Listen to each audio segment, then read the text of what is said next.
नमस्कार, आप देख रहे हैं वीकेंड न्यूज़ और मैं हूं आपके साथ शिवानी शर्मा। आपका एक बार फिर से बहुत बहुत स्वागत है। आइए नज़र डालते हैं आज की खास खबरों पर। सभी भाइयों को मेरा नमस्कार और सलाम। मेरा नाम मोहम्मद फाजिल, मैं भारतीय किसान यूनियन भूमिपुत्र से व्यापार जिलाध्यक्ष।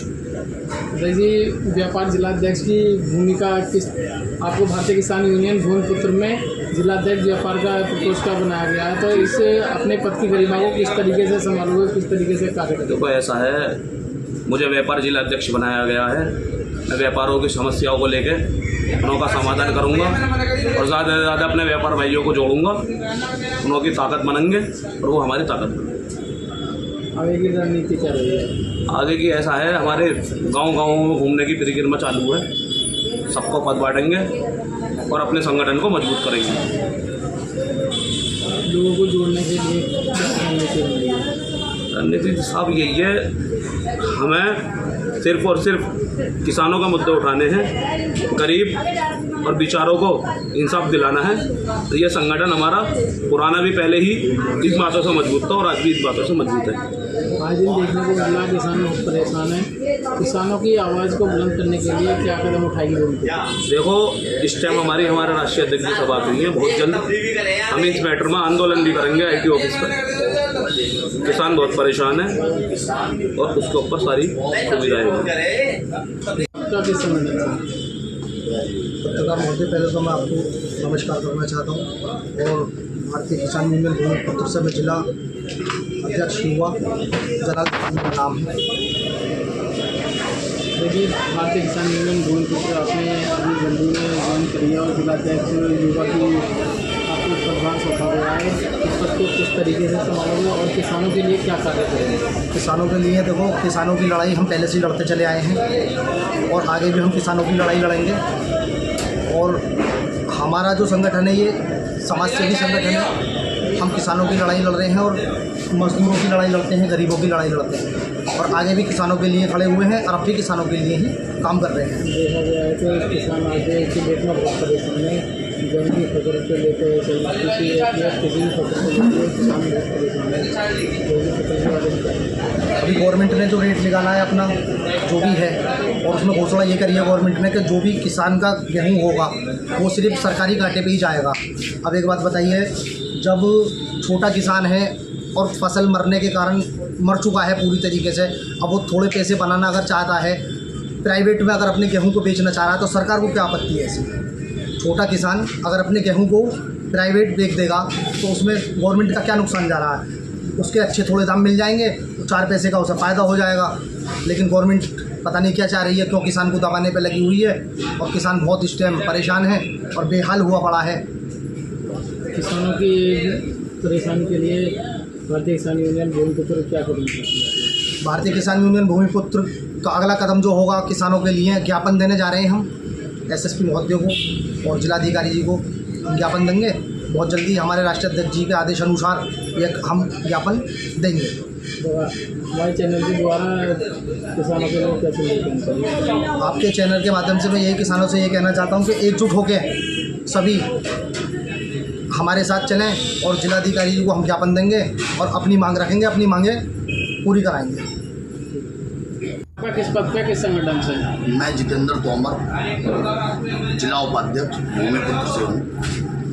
जितेंद्र भाई, भारतीय किसान यूनियन भूमिपुत्र में देखा जाए तो शिक्षा की बात करें तो शिक्षा किताबों की बुक सेलरों की दुकानों पे किताबें मुनासिब से रेटों तो छोड़िए, रेटों से भी अधिक रेटों में दी जा रही है। तो इस संदर्भ में भारतीय किसान यूनियन भूमिपुत्र का बता दीजिए। मैं ये कहना चाहूँगा आपके चैनल के माध्यम से कि जो हमारे भारत देश में जितने भी हैं, गरीब भी हैं, किसान भी हैं, उन पर इतनी अत्याचार हो रहा है कि जैसे NCERT की बुक है, सरकार ने NCERT की हर उसको बुक के लिए कह रखा है, लेकिन ये क्या है, प्राइवेट बुक लगाते हैं। जो किताब 20 रुपये की आती है उसका 100 रुपये का मूल्य होता है, उसे 80 रुपये 85 रुपये में, जो कि जो गरीब आदमी है, मजदूर आदमी है, उसे नहीं वहन कर पा रहा है। मैं इसमें ज्ञापन भी दूंगा DM साहब को कि ये जो मारामारी हो रही है इसमें हमारा किसान और मजदूर आदमी बहुत ज़्यादा परेशान है जो आत्महत्या तक भी, बहुत से ऐसे हैं बच्चे जो शिक्षा नहीं ले पा रहे हैं सही से। तो मैं इसके माध्यम से ये कहना चाहूँगा कि NCERT बुक लगाने में क्या दिक्कत है स्कूलों को, जो इनकी जो उल्टी सीधी उगाही हो रही है, अवैध उगाही कर रहे हैं ये, इससे बहुत ज़्यादा किसान भी, मजदूर भी, अधिकतर लोग परेशान हैं। देखा जाए तो स्कूलों की फीस भी काफ़ी महंगी है और किताबें भी पहली फर्स्ट क्लास की 3-3, 4-4, 5-5 हज़ार रुपये की दी जा रही हैं। ऐसे में गरीब किसान अपने बच्चों को कैसे शिक्षा दे सकते? हाँ, वही तो मैं वही तो बोलना चाह रहा हूँ आपके चैनल के माध्यम से कि किसान बहुत ज़्यादा परेशान है, मजदूर बहुत ज़्यादा परेशान है, बच्चों को अच्छी शिक्षा नहीं दिला पा रहा है और बच्चे भी सरकारी स्कूल में जा रहे हैं, लेकिन वो सरकारी स्कूलों में भी इतनी अच्छी शिक्षा नहीं मिल पा रही है। तो मेरा कहना ये है, NCERT बुक लगाने में क्या दिक्कत है? वो NCERT बुक जब सरकार कह रही है NCERT बुकों के लिए, तो उसे प्राइवेट स्कूलों में लगाने में क्या दिक्कत आ रही है? उसमें दिक्कत ये है कि प्राइवेट स्कूल किताबों के माध्यम से अवैध उगाही कर रहे हैं बहुत ज़्यादा। ये रोक जाएगा। जितेंद्र भाई, आज भारतीय किसान यूनियन भूमिपुत्र की बैठक का आयोजन किया गया है। इसमें किस संदर्भ में बैठक का आयोजन किया गया है और किस तरीके से भारतीय किसान यूनियन भूमिपुत्र का विस्तार करा गया है? भारतीय किसान यूनियन भूमि का जो विस्तार है, मेरी राष्ट्रीय अध्यक्ष जी से भी बात हुई है। विस्तार हम बहुत ज़्यादा तरीके से बढ़ाने के उसमें विस्तार कर रहे हैं और गांव-गांव, घर-घर जाके जागरूक भी कर रहे हैं किसानों को भी। अभी मेरे भाई ने बोला कि सरकार ने एक रेट कर दिया है 2450 रुपये गेहूँ, जबकि 1 बीघा गेहूँ को उगाने में कितनी मेहनत लगती है, कितना खर्चा आता है, वो सरकार को मालूम नहीं है।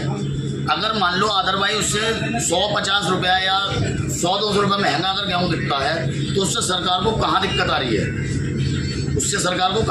है? लेकिन हर जगह किसान को ही दबाया गया है, हर चीज़ में किसान को दबाया गया है। जैसे कि अभी पीछे उपकरणों पे सब्सिडी देती थी सरकार, वो भी बंद कर दी गई है। किसान कहाँ से पैसा लाएगा? बच्चों को पढ़ाई के लिए पैसा लाएगा, उगाने के लिए पैसा लाएगा, कहाँ से पैसा लाएगा? एक अगर आप दवा लेने चले जाओ तो दवा 1 बीघे में करीब 2-3 हज़ार रुपये की लगती है। कहाँ से पैसा इकट्ठा करेगा? जब आप उसका गला पहले ही दबा देंगे तो पैसा आएगा कहाँ से? अगर 100-200 रुपये अगर उसको गेहूँ की उससे ज़्यादा बढ़ जाती तो क्या दिक्कत है? या सरकार 3000 के मूल्य में खरीदे, सरकार 3000 रुपये के। जब आज से चरण सिंह के उसमें चौधरी चरण सिंह के उसमें प्रधानमंत्री बने थे, उस टाइम पे गेहूँ की कीमत 20 रुपये थी कुंटल की और सरकारी उसकी खरीद थी 75, सरकारी स्कूल मास्टर की वो थी 76 रुपये। जब उन्होंने 75 रुपये, आज क्या रेट है, क्या तनख्वाह है सरकारी टीचर की? करीब 75,000। तो 3,000 रुपये कुंटल में लेने में क्या दिक्कत आ रही है गेहूँ को? 3,000 के मूल्य दो, देखें हम कैसे किसी को भी एक।